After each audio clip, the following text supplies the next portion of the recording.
प्रिय छात्रों एवं दोस्तों, आप सभी का बहुत बहुत स्वागत है अपने YouTube channel BK superfast class पर। मैं आज आप लोगों के लिए लेकर आया हूँ 10वीं वर्ग गोधुली भाग 2।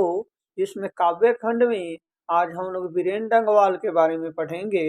देखते हैं कि यह कवि इस पाठ के माध्यम से क्या हम लोगों को संबोधित करा रहे हैं। कवि परिचय पहले समझते हैं। पाठ परिचय क्या कहता है। प्रमुख समकालीन कवि वीरेंद्र डंगवाल का जन्म 5 अगस्त 1947 ईस्वी में कर्तीनगर टिहरी गढ़वाल उत्तरांचल में हुआ था। आपसे पूछा जाएगा कि वीरेंद्र डंगवाल का जन्म कब हुआ है, तो 5 अगस्त 1947 में। कहाँ हुआ है, तो कर्तीनगर में, जो टिहरी गढ़वाल उत्तरांचल में ये जगह है, वहीं पे हुआ है। कहता मुजफ्फरनगर,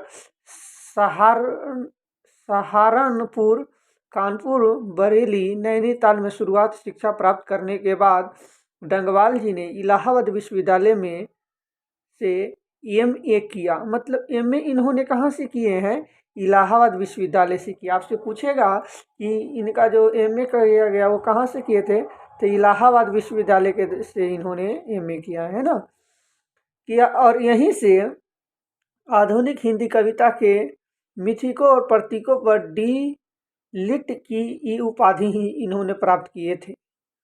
1971 ईस्वी में से बरेली कॉलेज में अध्यापन करते रहे। डंगवाल जी हिंदी और अंग्रेजी की पत्रकारिता भी करते हैं। मतलब पत्रकारिता, छोटी छोटी कोई कहानियाँ जो हो गई हिंदी में, ये लिखा करते थे। उन्होंने इलाहाबाद से प्रकाशित अमृत पत्रिका में कुछ वर्षों तक घूमता आईना शीर्षक का समलेखन भी किया।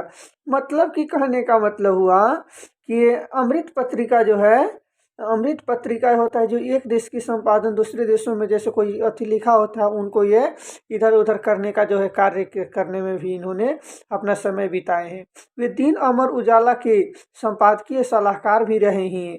और इन्होंने आपसे पूछेंगे कि ये क्या किए, तो अमर उजाला के संपादकीय सलाहकार किसी क्रिया को करने से पहले उसके विचार विमर्श किया जाता है, उनमें भी इनका एक योगदान रहा है। ठीक है। कविता में यथार्थ को देखने और पहचानने का वीरेंद्र डंगवाल का तरीका बहुत अलग, अनूठा और बुनियादी किस्म का है। कहने का मतलब हुआ इनका जो नज़रिया था किसी चीज़ को समीक्षा करने का, वो बड़ा लाजवाब था। इसलिए लोग इन्हें बड़ा अपना प्रेम से इनको अति सम्मान देते थे। सन 1991 में प्रकाशित उनका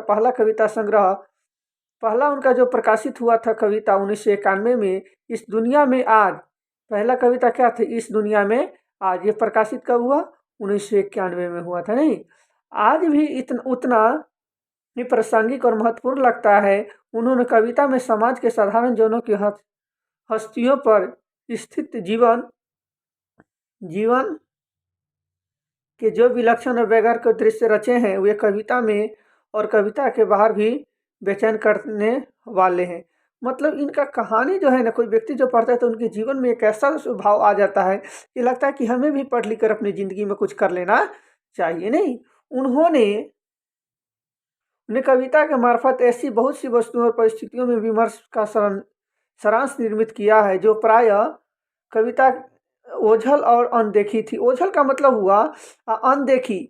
अनदेखा कहने का मतलब क्या हो गया कि किसी को हम जान कर भी अनदेखा करते हैं। कोई व्यक्ति को आप बहुत प्रेम करते थे लेकिन उससे बात करने की इच्छा नहीं होता, तो आप कैसे अपने आप को मुँह घुमा लेते हैं, वही मतलब हो गया यहाँ पर अनदेखा कहने का मतलब हुआ। उनकी कविता में जनवादी परिवर्तन की मूल प्रतिज्ञा है। प्रतिज्ञा का मतलब है जीवन में हर एक इंसान अपने जीवन में जो प्रतिज्ञा ठान लेता है कि हमें पढ़ लिख कर ये काम कर लेना है, इसके लिए हमको किसी भी कठिनाइयों से गुजरना पड़े, कोई दिक्कत नहीं है।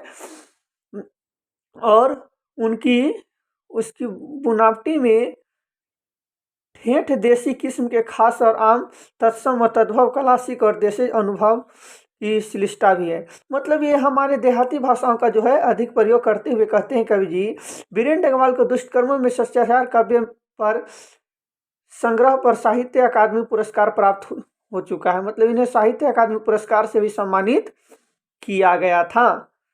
उन्हें इसी दुनिया में पर रघुवीर सहाय स्मृति पुरस्कार मिला। और इसके बाद कौन सा मिला था, रघुवीर साहित्य स्मृति पुरस्कार मिला। यह पूछेगा उन्हें श्रीकांत वर्मा स्मृति पुरस्कार कविता के लिए शमशेर सम्मान से भी प्राप्त हो चुका है। इन्हें शमशेर सम्मान से भी सम्मानित किया गया था। ये सब ऑब्जेक्टिव है प्रश्न। डंगवाल जी ने विलोपन परिणाम में अनुवाद कार्य भी किए हैं। और अनुवाद करने का मतलब होता है कि किसी बात को वो एक ऐसे अंदाज में बोलते हैं कि हर एक व्यक्ति को वो बात आसानी तरीका से समझ में आ जाता है। तुर्की में महान महाकवि नाजिम हिकमत की कविता के में अनुवाद उन्होंने पहला पुस्तिका के रूप में किया। उन्हें विश्व कविता में बापले नेरूदा बर्तोल्द वेत्रक वास्को पोपोमिसोलावा होलुग तदेउस रुजेवी आदि की कविता के अलावा कुछ आदिवासी लोगों की कविताओं का भी अनुवाद किए थे। कहते हैं आगे, समसामयिक कविता में बीरेन डंगवाल की कविता के सकल दुष्टक्रम में श्रेष्ठता से उनकी कविता हमारी नींद यहाँ प्रस्तुत है। सुविधा भोगी आराम पसंद जीवन अथवा हमारी बेपरवाहियों के बाहर विपरीत परिस्थितियों से लगातार लड़ते हुए बढ़ते जाने वाले जीवन का चित्रण करती है। यह कविता हमें क्या कहता है, इन कविता को पढ़ते हुए हम सारी बातों को समझ लेंगे मेरे दोस्त, और आप कहोगे कि सच में हर प्रश्न का जवाब मुझे आता है। कहता हमारी नींदें, मतलब जिंदगी में अगर सबसे मूल्यवान चीज़ है तो वो एक नींद ही है। नींद जिसको सुकून से आ गया मतलब वो इंसान बहुत सुखमय जीवन जी रहा है। सब कुछ आरामदायक नींद नहीं मिलती। आराम से सोने के लिए दिन रात उन्हें दिन भर मेहनत करना होता है, तब जाकर वो रात में चैन की नींद लेकर सोते हैं। कवि कहते हैं, मेरी नींद के दौरान कुछ इंच बढ़ गए पेड़, कुछ सूत पौधे, अंकुर ने अपने नाम मात्र कोमल सींगों से धकेलना शुरू की, बीज की फूल हुई छत भरी भीतर से। इसका अर्थ समझाते हैं। कवि कहते हैं कि मनुष्य सुविधा भोगी बनकर, सुविधा भोगी मतलब अपने जीवन में आरामदायक चीज़ों के लेकर आराम की नींद सोता है, लेकिन प्रकृति विकास क्रम को अनवरत जारी रखती है। हमारी नींद के दौरान कुछ इंच पेड़ तथा कुछ सूत पौधे बढ़ जाते हैं, बीज अंकुरित होकर अपने कोमल पत्तियों को धकेलना शुरू कर देता है। कहने का मतलब यह हुआ कि कोई जैसे हम सोए रहते हैं और उस समय किसी पौधा का वृद्धि होता रहता है, कुछ का विकास होता रहता है। उसी में कहते हैं कवि कि हम तो सोए ही हैं, लेकिन आगे वाला इस जग में कोई उस समय मेहनत करके हमसे आगे निकल जाता। कहते हैं कि हमने भी किया था, उसने भी किया था, हम पीछे रह गए, वो आगे क्यों निकल गया। आपको ये पता नहीं कि आप जिस समय सोए थे उस समय भी वह कार्य कर रहा था। यही वजह है कि वो आपसे आगे है और कोई बात नहीं है। टेंशन काहे लेते हैं। एक मक्खी का जीवन क्रम पूरा हुआ और एक मक्खी जन्म भी लिया और उसका उसी समय मृत्यु भी हो गया। कई शिशु पैदा हुए और उनमें से कई तो मर भी गए। उसी बीच में जिस समय हम सोकर आनंद के जीवन जी रहे होते हैं, उस समय किसी का दिल में खुशी का भाव उत्पन्न हो जाता है, उस समय कोई रोता रहता है। यही दुनिया का एक चक्र है।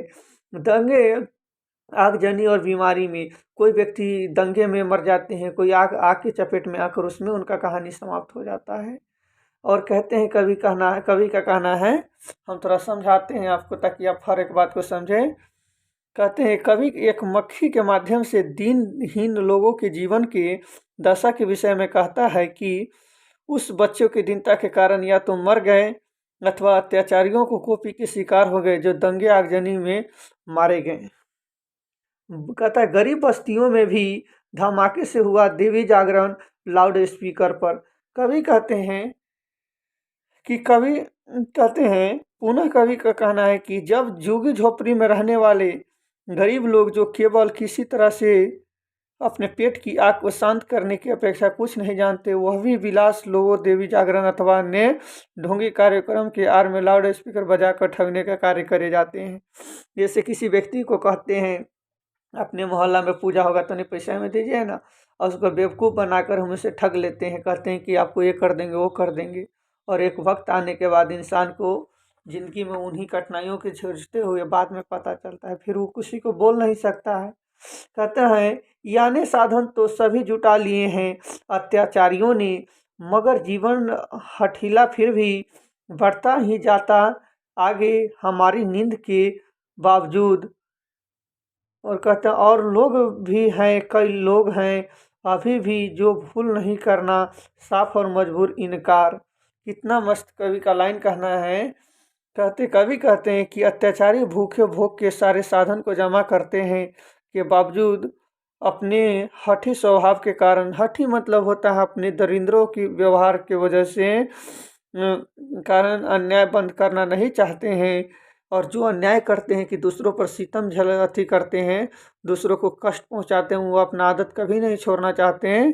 और कहते हैं उनका जुल्म बढ़ता ही जाता है और हमको उसको लगता है कि हम महान हैं, लेकिन एक दिन तुम रोओगे जब तुम्हें कोई पूछने वाला नहीं होगा। कवि कहते हैं कि वैसे अनेक लोग हैं जो अपनी सुविधाओं के त्याग करना चाहते हैं, तो जनता अत्याचार के जुल्म का विरोध करने से इनकार करना नहीं भूलती। Thanks for watching this video. Thanks for watching this video. इस वीडियो को देखने के लिए आप सभी को बहुत बहुत धन्यवाद।